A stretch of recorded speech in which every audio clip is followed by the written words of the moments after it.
अरे भैया जिस अजान को तुम रोकने को कह रहे हो वो मुल्ला क्या बोल रहा है 5 समय उसका अर्थ तो बताओ, क्योंकि हमको लगता है जैसे हम मंदिर में खड़े होकर के बोलते हैं ओम भूर्भुवः स्वः तत्सवितुर्वरेण्यं भर्गो देवस्य धीमहि धियो यो नः प्रचोदयात्। हम उस प्राण स्वरूप दुख नाशक, सुख स्वरूप श्रेष्ठ तेजस्वी पाप नाशक देव स्वरूप परमात्मा को अपनी अंतरात्मा में धारण करें। वह परमात्मा हमारी बुद्धि को सन्मार्ग की ओर प्रेरित करे। May almighty illuminate our intellect towards righteous path. शायद मुल्ला जी जो 5 समय बोल रहे हैं उसका भी यही अर्थ होगा कि हे मोहम्मद साहब, हे अल्लाह ताला, हम सब सुखी से रहे, हम सब एक रहे, हम सब मिलकर रहे। शायद ये होगा, इसीलिए हम भ्रमित हो जाते हैं, लेकिन हम नहीं सोचते कि बोल क्या रहे हैं। हमें लगता है हमारा जैसा गायत्री मंत्र है, हमारी जैसी ईश्वर स्तुति प्रार्थना उपासना है, वैसे ही वो लोग भी बोल रहे होंगे। लेकिन नहीं, सावधान सनातन धर्मियों, वो दिन में 5 बार तुमको चेतावनी देते हैं कि अल्लाह के सिवा कोई इबादत करने योग्य नहीं है और मोहम्मद के सिवा कोई रसूल नहीं है। वो चेतावनी देते हैं और हम मूर्ख हिंदू, हम मूर्ख सनातन धर्मी अपनी कथा को बंद करके उनकी चेतावनी को सुनने के लिए कान लगा लेते हैं। अरे मुल्ला जी का चेतावनी देने का समय हो गया, जरा कथा को रोक दो, जरा हनुमान चालीसा को रोक दो।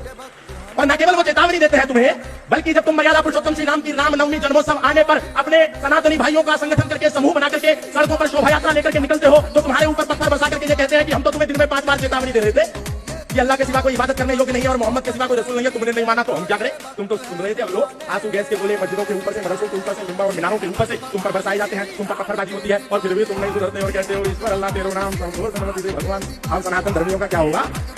अरे कौन बचाएगा तुमको?